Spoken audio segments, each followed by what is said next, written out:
Overcoming biases starts with awareness. Let's begin with the Benjamin Franklin effect. This effect involves starting to like someone more after doing them a favor to justify your effort.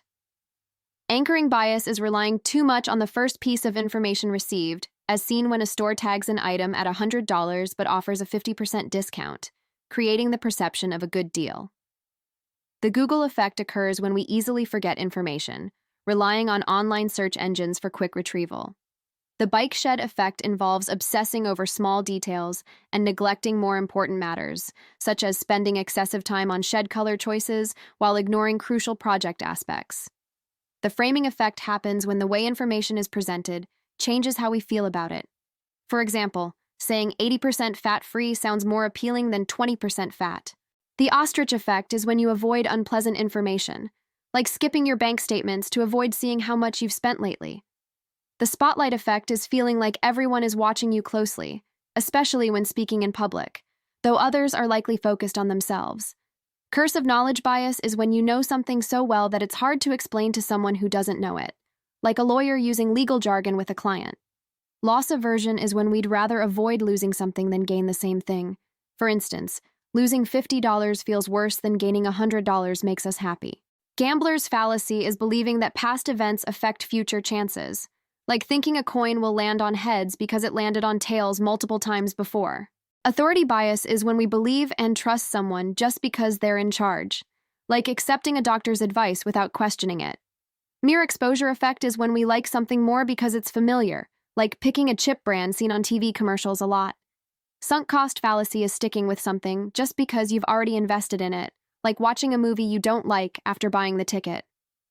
The von Riestorff effect says that if you have a bunch of similar things, you'll likely remember the one that looks different, like purple shoes in a series of black and white ones. Survivorship bias is focusing on those who succeeded and ignoring those who didn't, like assuming college isn't essential for success based on dropouts like Bill Gates. Availability bias is when we trust information that quickly comes to mind, like thinking a neighborhood is unsafe because of recent crime reports. The illusory truth effect is believing information is true simply because we've heard it frequently, like trusting online advice that taking vitamin C can cure illnesses.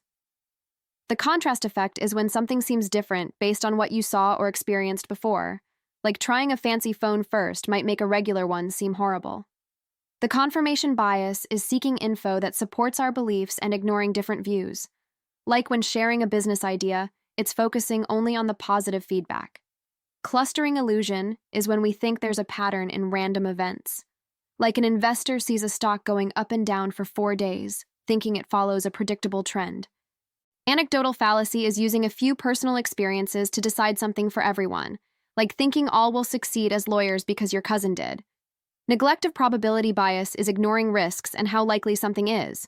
It's like buying a lottery ticket without thinking about how hard it is to win, just hoping for a quick win. Naive cynicism bias is not trusting others and thinking they're selfish, without considering other reasons. Like assuming a coworker's idea is for personal gain, not genuinely wanting to improve a project. The denomination effect is treating money differently based on its appearance rather than its actual value, such as viewing a $100 bill as more significant than 4 $20 bills. Rosy retrospection is remembering past events more positively than they were, like thinking of college as exciting and carefree, forgetting about the stress of exams and assignments. The decoy effect is when adding a third option affects your choice between two others, like medium-sized popcorn making the large one seem like a better deal. The Zeigarnik effect is the tendency to remember uncompleted tasks better than completed ones, like thinking about all the unfinished tasks at work when you're already home trying to chill. Bandwagon effect is doing something because many others are doing it, like buying a popular style of clothing just because many others are wearing it. Outcome bias is judging a decision by its result, not how well it was made. Like if a coach makes a move and the team loses, we might think it was a bad decision because of the loss, ignoring the good reasons behind it. The endowment effect is when people assign a higher value to what they own. Like if you own a car, you might overvalue it compared to someone wanting to buy it. Planning bias is underestimating the time and challenges involved in future tasks, like expecting to finish a report in 2 days and realizing it will take another week. Mental accounting is when people treat money differently based on factors like purpose, instead of seeing it as one unified resource like allocating separate mental budgets for entertainment and bills. Information bias is when you think having more information is always better, like overanalyzing reviews and specifications for a simple purchase, like a toaster. Peak end rule is when people judge experiences based on how they felt at the peak and the end, rather than the overall duration. Social desirability is when people respond in a way that makes them look good or socially acceptable, like give answers on surveys that sound good socially, affecting the data's accuracy. Instant gratification is choosing smaller rewards now instead of waiting for larger ones, like preferring $50 immediately over $100 in a year. The IKEA effect is the tendency to value something more when you've put effort into creating it, like a piece of IKEA furniture. The next in-line effect is when you forget what the person in front of you said because you're too focused on your turn, like forgetting details in a conference call while waiting for your chance to speak. Not invented here is when we prefer our own ideas over those from outside our group, like management ignoring external consultants and only relying on internal perspectives. The serial position effect is the tendency to remember the first and last items in a list more easily than those in the middle, like remembering only the initial points made in a lecture. The Dunning-Kruger effect is thinking you're better at something when you're not, and not realizing how good you are when you actually have the skill. Like claiming to speak Spanish on your resume when you only know 10 words.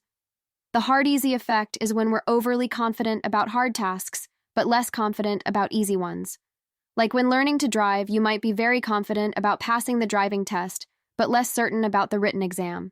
Hindsight bias is thinking something was obvious or predictable after it has already happened, like claiming, "I knew the stock would rise," after it increases.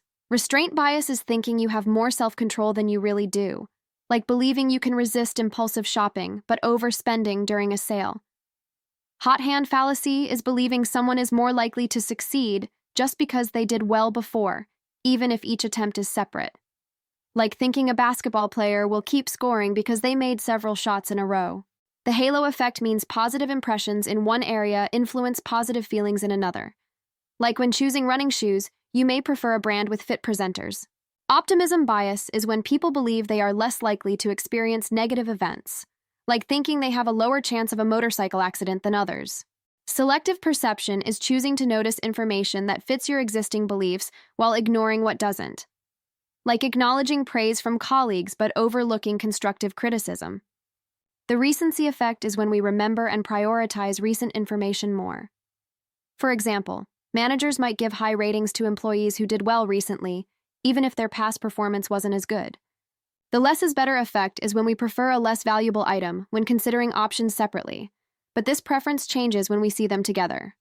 For instance, receiving a $55 scarf might make the giver seem generous, while receiving a $65 jacket might feel less generous. However, if you receive both the scarf and jacket together, you may prefer the $65 jacket.